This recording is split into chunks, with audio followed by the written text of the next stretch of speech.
pública e informada es hacerle saber a los senadores de la República nuestro rechazo a la reforma judicial que comenzarán a discutir en las próximas horas. Quienes participamos en esta reunión ciudadana hemos leído el texto aprobado por los diputados federales. Estamos convencidos que los intentos por modificar a los poderes judiciales de nuestro país anteponen los intereses de quienes hoy gobiernan en perjuicio de la convivencia plural de la inmensa mayoría de los mexicanos de hoy y de las generaciones por venir. La propuesta de reforma judicial que está en marcha tiene como justificación un supuesto mandato popular proveniente de las elecciones del pasado 2 de junio. Ello no es así. Quienes votaron ese día por Morena y sus aliados se expresaron por los candidatos que compitieron en esa jornada, no por quienes ya ocupaban un cargo público. Votaron por nuevas personas y nuevas protestas, no por la reelección de nadie, y menos si la propuesta de reformas efectivamente atendiera a las urnas, habría tenido que considerar que nuestra nación se compone por más de 130 millones de personas y no solo por los votantes de Morena y sus aliados. Tendría que considerar que sus partidarios y sus oponentes tienen las mismas calidades ciudadanas y que en democracia se gobierna para todos.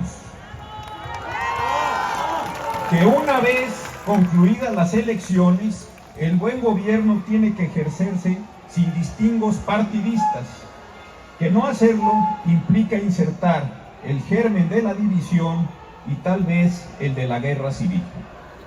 La propuesta de reforma judicial que está en marcha quiere justificarse en el beneficio al pueblo, en la invocación a ese cuerpo abstracto e ignorado que a lo largo de los siglos y especialmente en estos años ha servido para justificar atrocidades y obtener beneficios.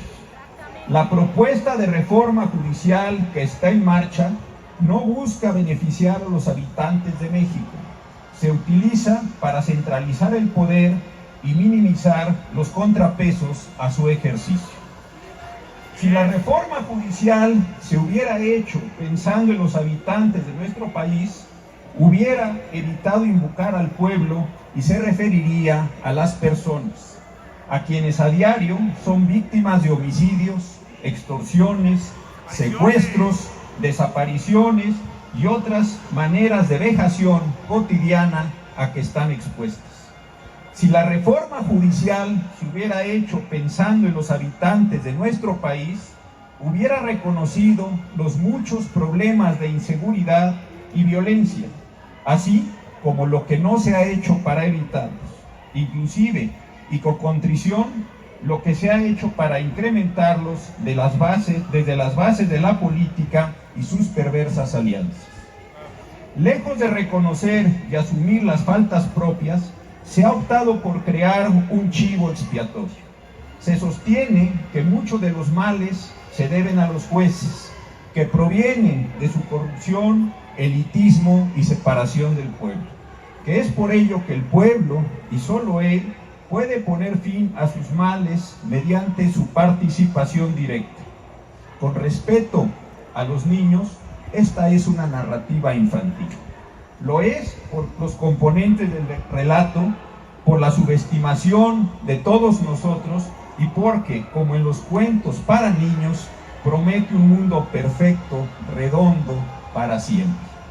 Si se quisiera mejorar la condición de los mexicanos frente a la justicia, debió haberse procedido a la modificación de sus componentes básicos, de las policías y sus labores de prevención, de los servicios periciales y sus tareas forenses, de los ministerios públicos y sus capacidades de investigación, del cumplimiento de las sentencias, de la culminación de la reforma procesal en materia penal, mercantil, laboral, familiar y civil que está en marcha, de la multiplicación de los medios alternativos para resolver la mayor cantidad de disputas, de las condiciones carcelarias, de tantas otras cosas que sí tienen que ver con la justicia.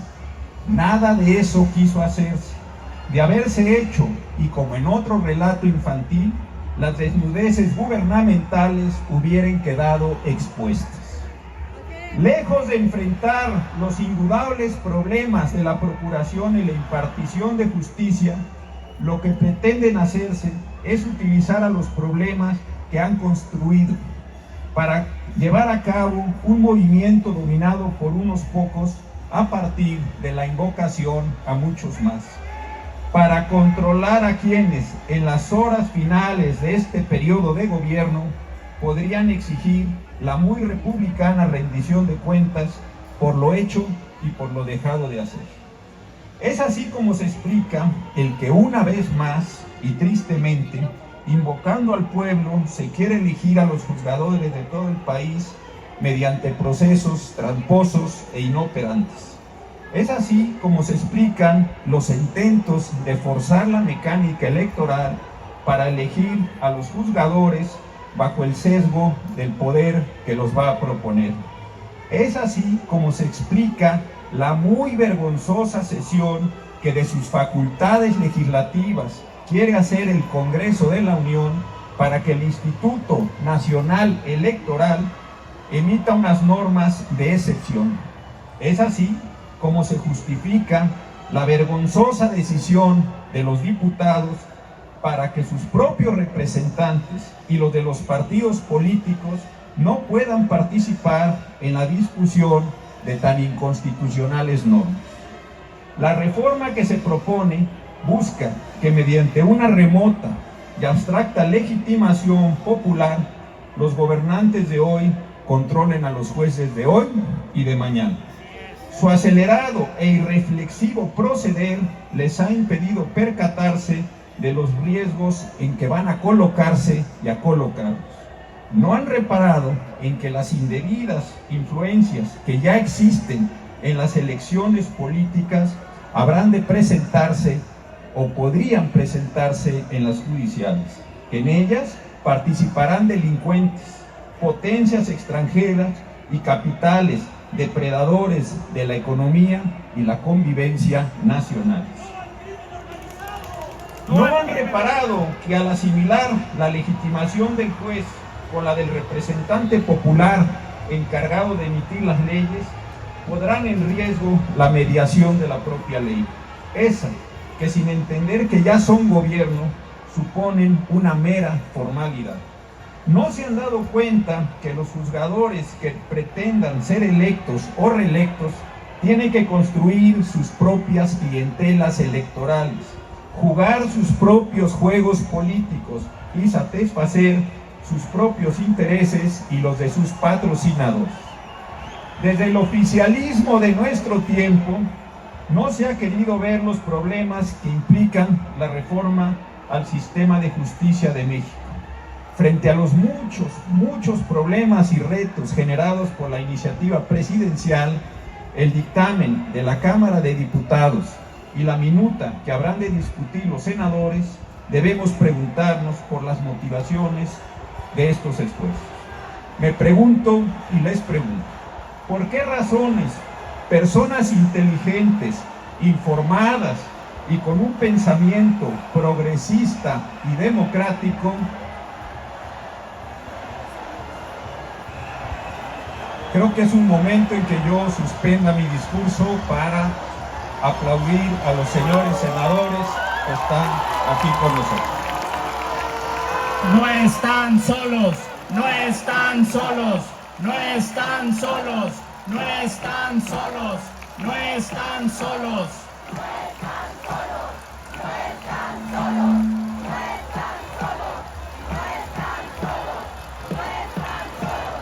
No están solos, no están solos, no están solos, no están solos, no están solos.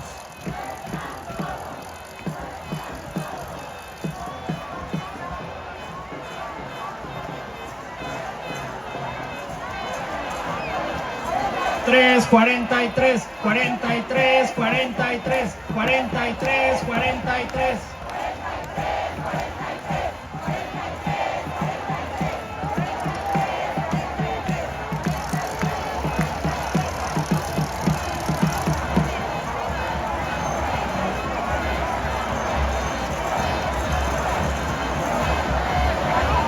No están solos, no están solos, no están solos, no están solos, no están solos.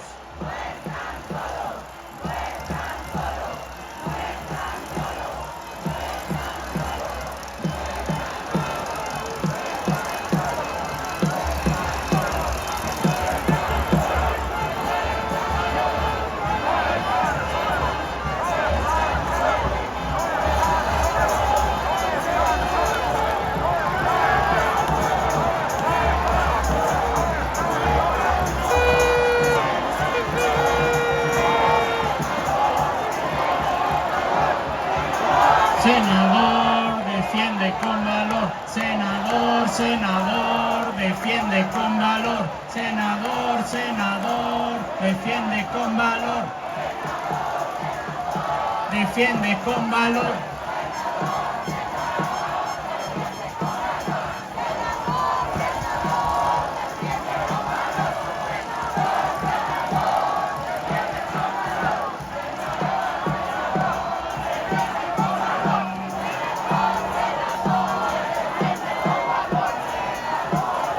No están solos, no están solos, no están solos, no están solos, no están solos, no están solos, no están solos.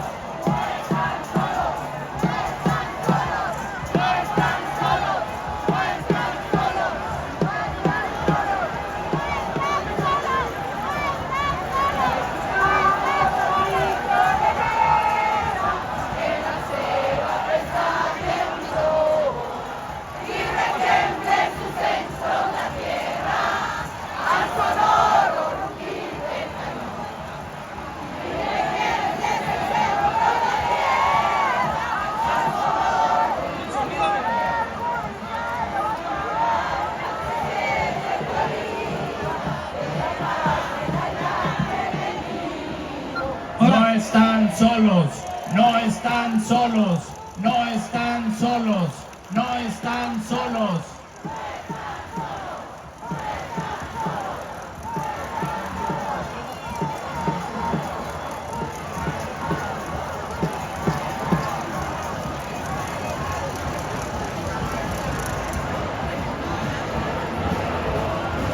Vamos a seguir escuchando a nuestro muy honorable ministro José Ramón Cosío.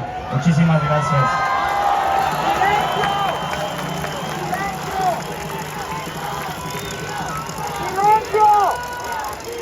Voy a continuar una vez que los muy distinguidos senadores de la República acaban de incorporarse a sus tareas. Voy a volver a plantear una serie de preguntas que me parecen centrales para los senadores que acabamos de ver y sobre todo para los senadores que no están presentes con nosotros. Y les pregunto lo siguiente, y les pregunto a ustedes. ¿Por qué razones personas inteligentes, informadas y con un pensamiento progresista y democrático han decidido embarcarse en la aventura que están corriendo? ¿Por qué están dispuestos a arriesgar el futuro de México, su propia hoja de vida y aquello por lo que han luchado a lo largo de sus vidas o en aquello en lo que alguna vez creyeron? ¿Qué necesidad tienen los senadores de incorporarse a una masa en la que no les va a ser posible disentir? ¿Por qué no son capaces de tomarse un tiempo para pensar en las implicaciones de un cambio que no han podido ni han querido discutir abiertamente? ¿Por qué no han querido sopesar lo que implica cambiar para mal el sistema de justicia del país? Más aún, ¿por qué no se animan a sí mismos para sostener su individualidad sin estridencias y sin heroísmos, fundados solos en la convicción de lo que se tiene que ser y se tiene que hacer? Quienes nos oponemos a la reforma no lo hacemos por contradecir a una persona, por importante que todavía lo sea. Quienes nos oponemos a la reforma lo hacemos porque hemos leído y hemos comprendido sus alcances y tal vez sus motivaciones. Quienes nos oponemos a la reforma no consideramos correcto que se invoque a la colectividad pueblo para servirse de él. Por el respeto que tenemos a los habitantes de nuestro país, del país de todos los mexicanos, evitamos servirnos de una abstracción en beneficio propio. Preferimos hablar de personas, de sujetos de derechos y de obligaciones, de quienes tienen que acceder a la justicia determinada en las leyes para convivir entre todos de la mejor manera posible. Es este pensamiento respetuoso hacia el otro, hacia su propio proyecto de vida, el que ha hecho que los juzgadores del país, todos ustedes, hayan decidido levantar la voz y actuar mediante los mecanismos jurídicos y pacíficos que les otorga el derecho. Ha sido este pensamiento el que les ha dado el valor para actuar a todos los compañeros del Poder Judicial de la Federación y a los de muchos de los poderes judiciales de los estados.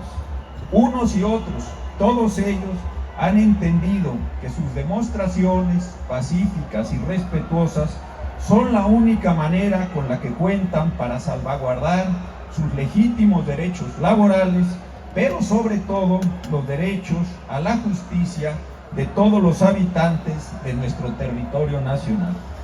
Es la comprensión crítica de las propuestas de reforma judicial lo que ha hecho que los estudiantes y los profesores de Derecho y de otras carreras hayan decidido levantar la voz para apoyar a sus juzgadores y dar a conocer sus preocupaciones. Pensar que los estudiantes y los profesores están siendo manipulados es una falta de respeto para ellos, pero también para quienes desde el poder piensan que solo gobiernan para los suyos porque coinciden con ellos. En la comprensión crítica de las propuestas se han manifestado y se están manifestando aquí y ahora los abogados en lo individual y sus colegios, aquellos a los que han decidido afiliarse voluntariamente. Sus preocupaciones han sido desdeñadas. Se les ha etiquetado de diversas maneras para descalificarlos. No se han querido escuchar ni debatir sus razones. Se ha pensado que al ignorarlos se les quita la razón. En la comprensión crítica de las propuestas a la reforma se han sumado también los sectores sociales, esos que miran con preocupación las similitudes con otros momentos de nuestra historia patria. El que con la misma vehemencia y convicción se diga hablar por el pueblo, tal como en su momento se le hizo hablar al pueblo sobre los fueros y los privilegios, el orden y el progreso, o la marcha siempre ascendente de la Revolución Mexicana. Esas determinaciones que tantas tragedias nos trajeron en el país. Tal como ahora, y con la misma convicción y las mismas muestras de infalibilidad, quienes entonces invocaron al pueblo dijeron representarlo, tal como ahora se hace para querer reformar la justicia nacional. Siempre se habla a nombre del pueblo, suponiendo que se tiene una infalibilidad. Otros tiempos y otros modos con los mismos y fallidos afanes de salvación de todos nosotros. En las próximas horas, México estará frente a una encrucijada histórica. Los 128 senadores de la República tendrán que decidir entre varias posibilidades. En el ámbito personal, cómo quieren verse a sí mismos, cómo quieren integrarse a un movimiento al que habrán de delegarse su decisión, o quieren verse como individuos que conscientemente han decidido actuar por una voluntad propia. En el ámbito de sus responsabilidades públicas, los senadores tendrán que pensar la manera en la que su voto individual y concreto habrá de repercutir en el México por venir. Respetuosamente les pedimos, de forma pacífica, de forma constitucional, que al votar no invoquen la tan manida solución al juicio de la historia. Esta es una fuga del presente en el que tienen que actuar. Con el mismo respeto les pedimos a los 128 senadores que no escapen de sí mismos invocando su mera tranquilidad de conciencia. Como ciudadanos les pedimos que como senadores de la República se enfrenten a sí mismos, sin las mediaciones de sus líderes de hoy, sin los escapismos de las falsas conciencias y sin posponer su propia individualidad en la fantasía de una historia incierta por hacerse. Quienes estamos reunidos aquí, invitamos a los senadores y a las senadoras de la actual legislatura del Congreso de la Unión a que sean amos de sí mismos, a que, como lo quería nuestro poeta Carlos Pellicer, sepan ser héroes de sí mismos, sin estridencias y sin alardes. Los invitamos a que voten con la ambición de saberse libre, con la conciencia de lo que por sí mismos son, en la responsabilidad que por ustedes mismos les confirió el voto popular para guardar y hacer guardar la Constitución de México y las leyes que de ella emanan, para mirar en todo por el bien y la prosperidad de todos los mexicanos, de todos los mexicanos. Muchas gracias.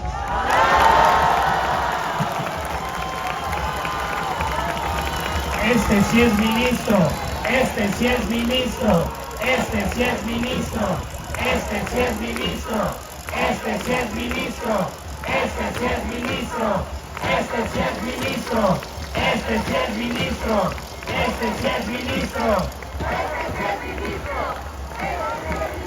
Bien lo decía uno de nuestros mejores abogados: nada por la fuerza, todo por la razón y el derecho. Benito Juárez. A nosotros nos asiste la razón, el derecho, y nos mueve el amor por México y las ganas de que no pase esta reforma. Y a ellos nos mueve la fuerza y la violencia y la división. Nosotros somos más y por eso salimos.